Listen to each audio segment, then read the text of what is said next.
What you waiting on? Step into this room. What you waiting on? Step into this room. You need solutions, come in the room. You need. Hey y'all, hey. My name is Santana and I am the host of the Safe Place podcast. What's up, everybody? I am Josh and I am a host of the Safe Place podcast. Hey, and guess what? The Safe Place is a safe space we've created for God to have His way. The safe space is a safe place for God to have His way. The safe place is a safe space for God to have His way. Have His way. Hey. Skirt. I like that, man. Yeah, Okay, you can ride to it? Yeah, I can ride to it. So what is the safe place, babe? That is a great question. I'm glad you asked. Okay. So the safe place is the atmosphere that we've created where we're going to talk about relationships. We're going to talk about dating. You could be single. You could be married. Friendships, blended families. Waiting, widow, all the things. All of the things. All the things God's way. Good God's stuff. way. I like that. So in this episode, we are going to talk about the bridges. I know you guys have been asking the question like, who is the bridges? Who is you? Who is I? Who is we? Who is us? Who is Josh? Who is Sunshine? So in this episode, we created this space for you to come on in the room so you can learn more about us. Yes. So I am from Anchorage, Alaska. Alaska? Anchorage, Alaska. Yes, Okay. man. Born and raised on the playgrounds where I spent most of my days. Okay. Yeah. So moved out here in probably like about 7 years ago, almost 7 years ago. I moved out here with my ex-wife, you know. And a few months down here, we sold everything, moved out here, and things went the complete opposite the way that I had planned. The way that I had planned. But God said, hey, a man makes plans. But only God's plans are the ones that prevail. Wow. And so kicked me out. I didn't have a car, I just started my job, didn't have a place to stay. But God is faithful. Yes, He is. God is faithful. And He allowed it all to happen. He was making space, making room, and doing works within me so I could be prepared for what I didn't know I would run into. You know, I didn't know what I was going to run into. But what you ran into? Man, I ran into purpose. Ooh. Wow. Whew. Good But stuff. guess what? When you know that all things work together for your good, right? Yes. You know that after the pain, you're gonna hit purpose, or your pain is purposeful. Pain is purpose. Pain is purpose. Yes. Whew. Yeah. Good stuff. So who is Santana? I am from Hopkins, South Carolina. Hopkins, South Carolina, stand up. I am the original country girl, right? So Country gal. Country gal. A lot of people say, "Oh, you just from Columbia?" No, actually, I'm from Hopkins, South Carolina. I am 34. 34 years old. We share 4 beautiful babies. Yeah. I call my babies. Oh yeah. So another thing too, I gotta let y'all know.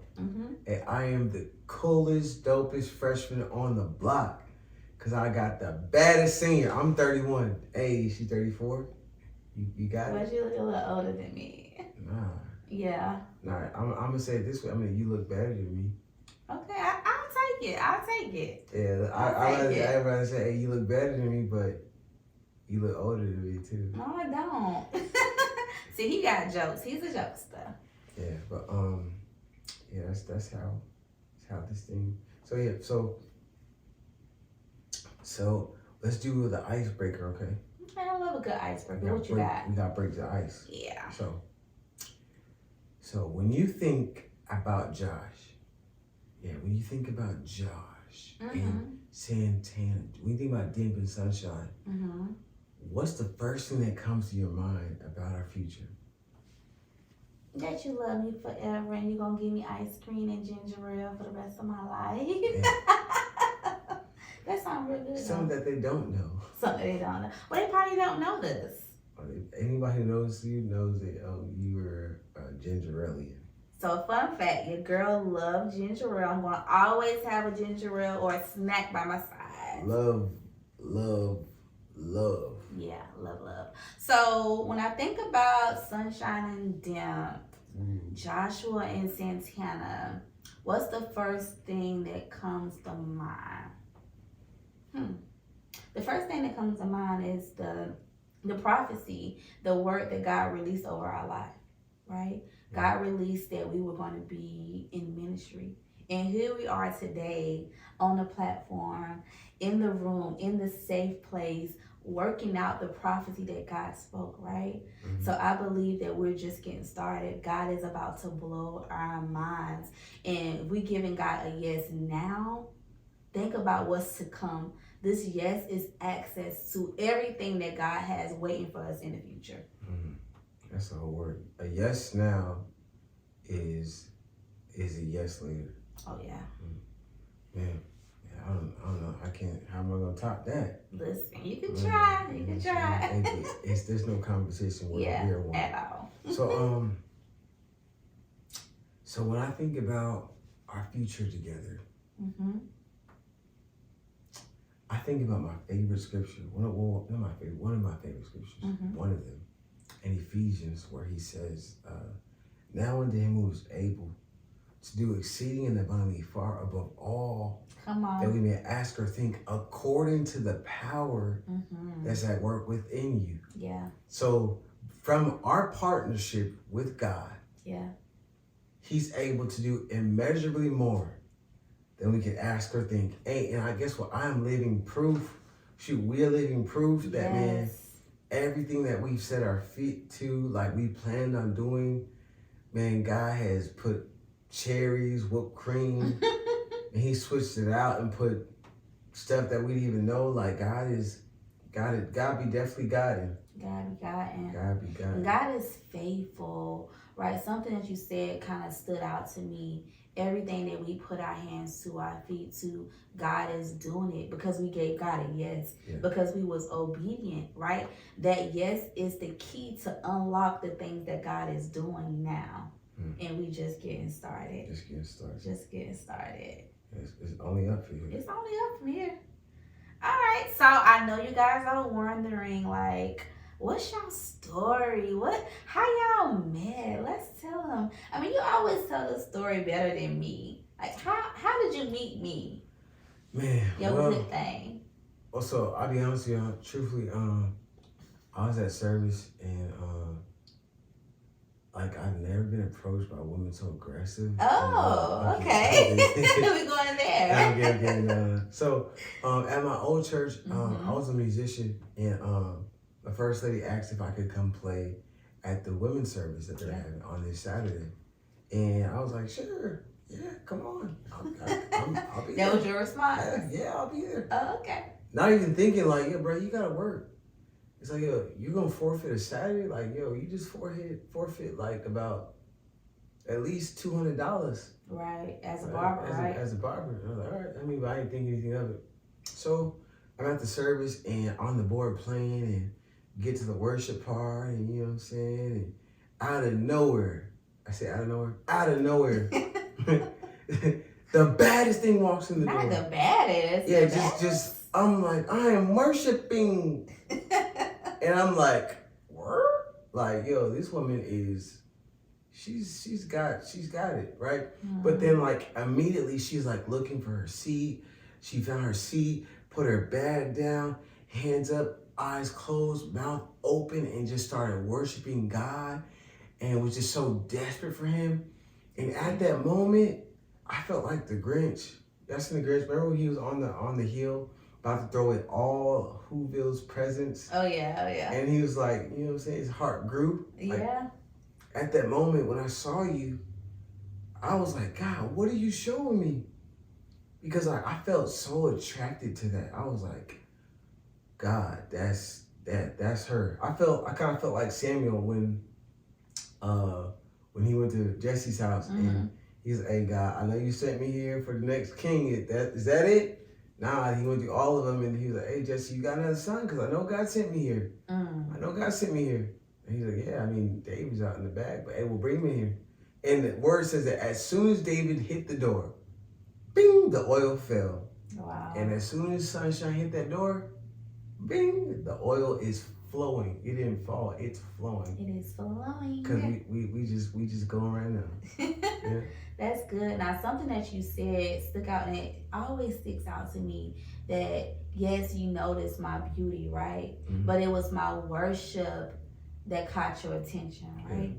Now, that right there, it allowed for my response to you to be a little bit different. Yeah, you told me, hey, like, you're beautiful, but it was your worship. It made me think about all the times that I was approached by, guys in the past. They would always come up to me and say, hey, you're beautiful, you're fine, or whatever. But no one never noticed my worship. And it made me think about the Father and how the Father sees me. God allowed for you to see me the way that he sees me. Right. Yeah. Yeah. As you were talking, it's like, man, like, God allowed me to see you for more than what you look like. Yeah. If that makes sense. Like, yes, you're very beautiful. But I got to see that, hey, yo, you are a daughter of the King. Mm-hmm. Hey, you are a queen. Like, man, you are purposeful. You have a relationship with the Father. Yeah. And Mm-hmm. man, and the fact that you were so desperate for him and you just were just going in, I'm like, God, like, yo, what is this? Yeah. I've never seen it before. Or let me say it this way. The Holy Spirit never opened my eyes up to see it. Right. But yeah, and he knew it was just at the right time. At the right time. At the right moment. Yeah. And at the right place, in the right atmosphere, I was going to be purpose. Absolutely. And I was in my waiting season. So, ladies, what will you be found doing? Like, will you be found sliding in DMs? Would you be found worshiping? What would you be found doing? What you be found doing? Man, what would you be found doing? I found you worshiping. Yeah. I found you.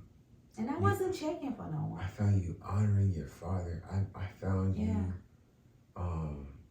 in rare form, being who God's called you to be. Yeah. I saw you being what I would need you to be for us. Wow. What do you mean by that? A worshiper. Yeah. Someone who knows how to go to God. Mm-hmm. And it didn't look like it was you're going to God like oh God, like something happens, like oh God type reaction. Right. It was more like this girl, she knows what it takes to invoke God's presence, like to get it. She knows how to touch God in such a way where he has got to move. Like the lady with the issue of blood. The lady with that issue. Yeah. Yeah, she's bringing heaven down. Yeah, and going back to what I was saying, that I wasn't checking for you. I wasn't checking for no one. I was content. I was in my waiting season. I had just shared with my best friend that I was good. Like, I didn't want to be married. I didn't want to have any more kids. I was really good with it just being me and Nevaeh. And she told me, Santana, be careful what you say. Like, your words have power. God didn't call you to be alone. God called you to be married. And she just began to speak life into me. And I believe it was in that moment that you approached me and you said that it was your worship. Yeah. In the word he says that a man makes plans. Yeah. A man makes plans, but only God's plans are the ones that prevail. Yeah. Like, we make plans. Sometimes God shows us, he tells us he has a plan for us, and we see things and we get hooked on the variables around us, and we get so caught up on the plan, and we fall in love with the plan. Yeah. And variables change, and people come and go. Yeah. And we like, God, what are you doing? God's like, well, yeah, my plan didn't change. I don't change. Like, plans change all the time. Yes. But the planner remains the same. Yeah. So in the moment during the divorce and the ugly breakup and all that stuff, like, I was like, man, God, man, your plan, I know your plan for me is to be married to a daughter. Yeah. To a daughter of the Most High, to do ministry, to make hell nervous, to shake up some regions and take territory and free and deliver and inspire. So I had to hold on to the planner, knowing his word cannot return to him void, but it has to accomplish everything that it was set out to do. Yeah. So, babe, I want you to talk from the point of, like, I'm sure some people that lost hope. And you told me that, you know, with the divorce, like, you lost hope. Like, you literally lost everything. You didn't think that it was going to happen for you. So touch on that. Like, how were you able to get hope again? Like, how were you so sure that God called me to be your wife? Well, I just know that my life, I've seen nothing less than miracle after miracle. Yeah, you are a miracle. Yeah, I'm a walking. Yeah, we're gonna talk on that. Yeah, I'm a walking, talking, breathing miracle. But not just the ones that people know about, but I feel like I could write a book and it's like, man, everything about my life, God's hand has been in my life. Yes. Like similar to Joseph, like, yo, God's hand's been on him. Every place that he was, God was with him. God favored him. God favored him. God favored him. Yeah. Every place I've been, everything that, he said, if you make your bed in hell, I'm there with you. I wasn't in hell, but man, I was in some stuff. Yeah. And I always came to the top. Yeah. And I just know that the words that God's spoken over my life, the things that he's spoken to me, the things that he shared with me, even through different prophecies and even through his word about where he was taking me. And I just knew that it wasn't the end. I knew it wasn't the end. And we can get so fixated on the plan. Yeah. The plan. When we make plans, we get so we can get like so stuck on it. Right. Stuck on the plan. When plans change all the time. Yes. All the time. Is it bad that plans change? No. That's life. Because look, watch this. When life be lifing, God be guiding. Always. He don't take no time off. He don't take no vacation pay, no sick pay. He don't get sick.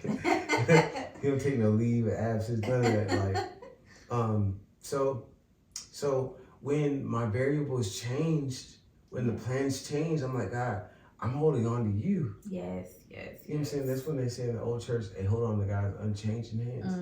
Yeah, because his word cannot lie. It will always accomplish what it was set out to do. Right. Yeah. And I knew that he said two are better than one. Right. So I know I'm asking y'all the questions, but you stated that God told you that I was your wife, right? Why did you try to put labels on me as a girlfriend? I want the people to know about that. Yeah, so you also check this. So we first met within 6 hours. I told her, I said, hey, beautiful, you're going to be my wife. He was and crazy. It wasn't like, like cute, like, well, it was more like, no, like I made a prophetic declaration. Yeah. Literally, was it on the phone with, no. Yeah, we were on the phone. Yeah, with the other people too, with the transparent. Oh, yeah. It was on the phone with a group of her friends, and I was like, hey, y'all, she's going to be my wife. They're like, what? It's been crazy. They're like, hey, and you know, Michael Todd says only crazy until it what? Until it happens. But I just knew. I was like, God, if I be a prophet, if I be a man of God, that's the one. And so, yeah. So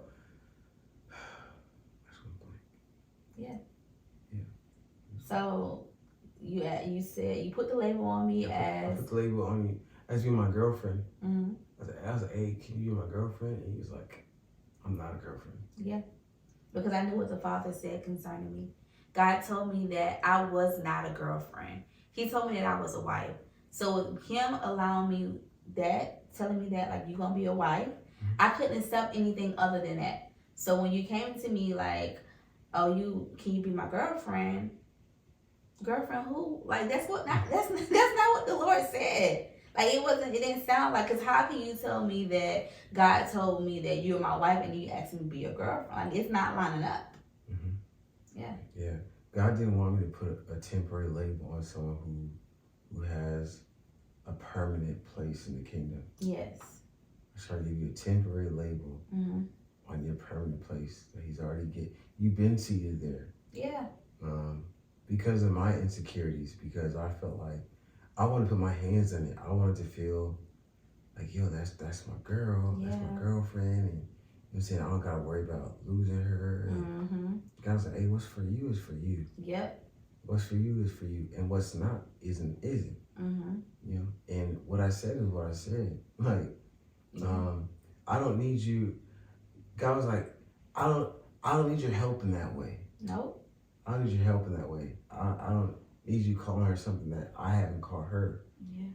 And know that this one right here, son, she knows who she is. So you can call her what she's not, but she ain't gonna answer to it. No.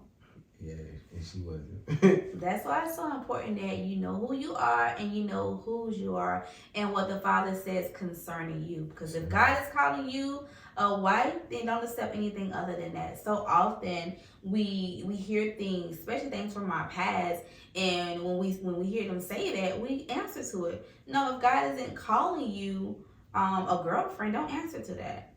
Yeah, and our words have so much power. Much power.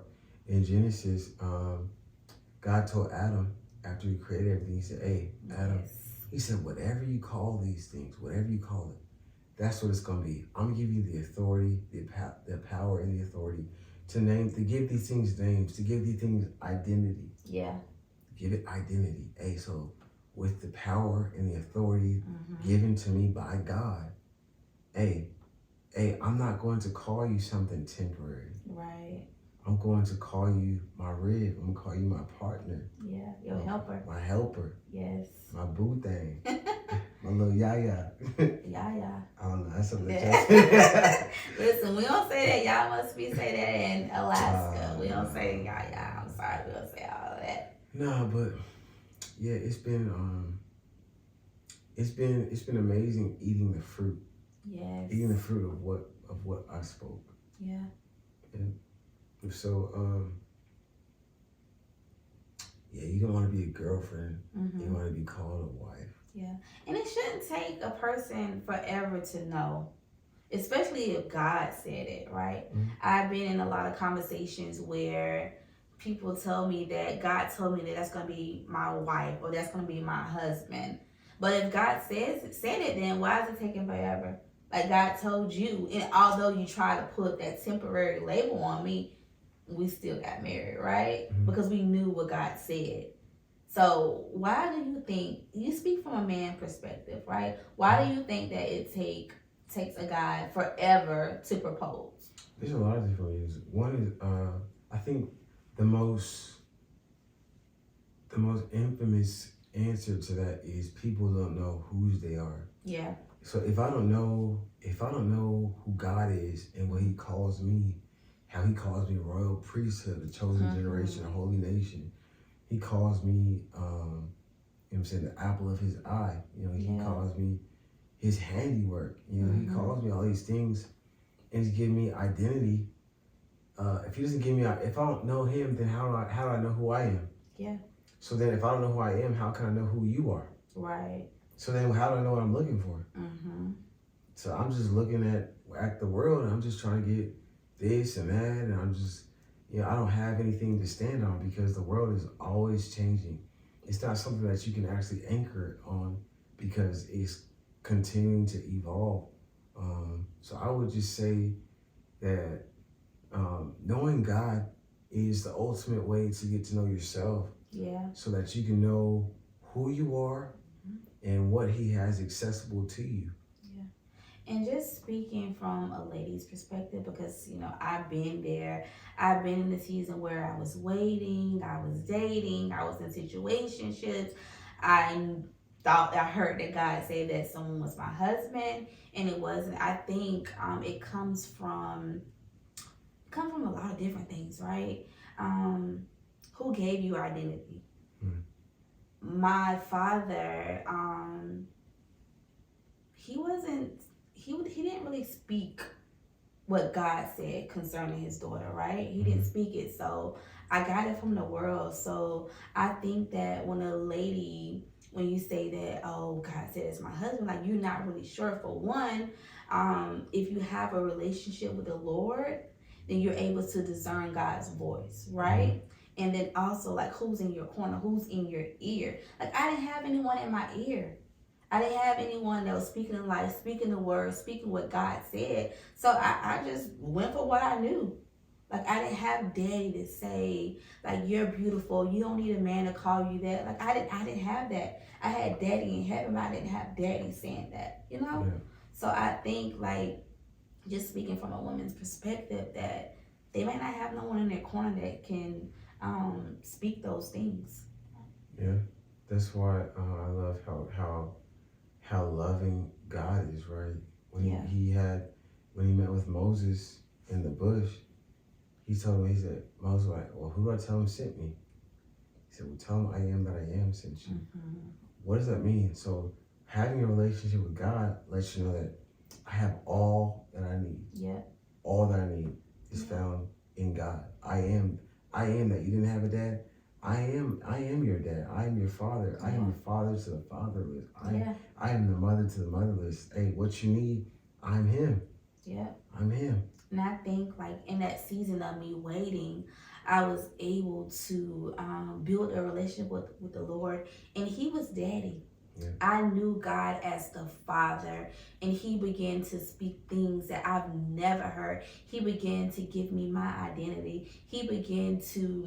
I really began to walk out the scriptures of what God said concerning me. He began to really show Jeremiah 29:11 in life to me. Like, it spoke life to me, that God knows the plans for me, right? Yeah.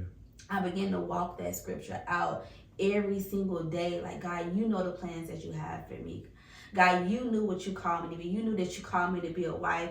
You knew that I need someone that was going to pray, that was going to cover me, that was going to go to war behind me. Like, he knew those things. And I just thank God for that time of being single, that time of loving on daddy loving on me. Like, I needed that. And so often we want to rush the process. We want to rush into marriage. We want to rush to have kids. And God is saying, I just want you to spend some time with me. I just want you to build that relationship with me. I just want to pour into you. I want to show you the things before it even comes to pass. Yeah. When we're single, we're actually able to give God more of us. Yeah, absolutely. More of us, because we're not attached to no person or nobody. Like, I'm able to just freely go. Yeah. Right, to give God more. Yeah. But when you're married, you know what I'm saying, your first priority is God, but then it's your spouse. Yeah. Your spouse. And then if you have kids, then it's your kid. Then you're pulled two ways in God. So, and those are different seasons in life. Like, I wouldn't say, don't rush your season of singleness.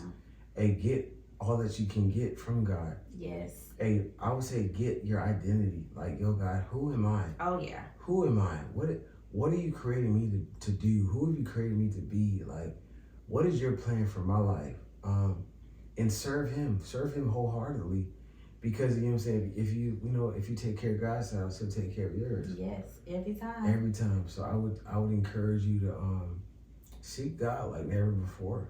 Yeah. And go hard for him. And as you're seeking him, he'll give you the desires of your heart. Always. Yep. So that wrapped up our session. Yeah. So we want you guys to stay subscribed, stay leaned in. If you haven't already, hit the notification button, subscribe.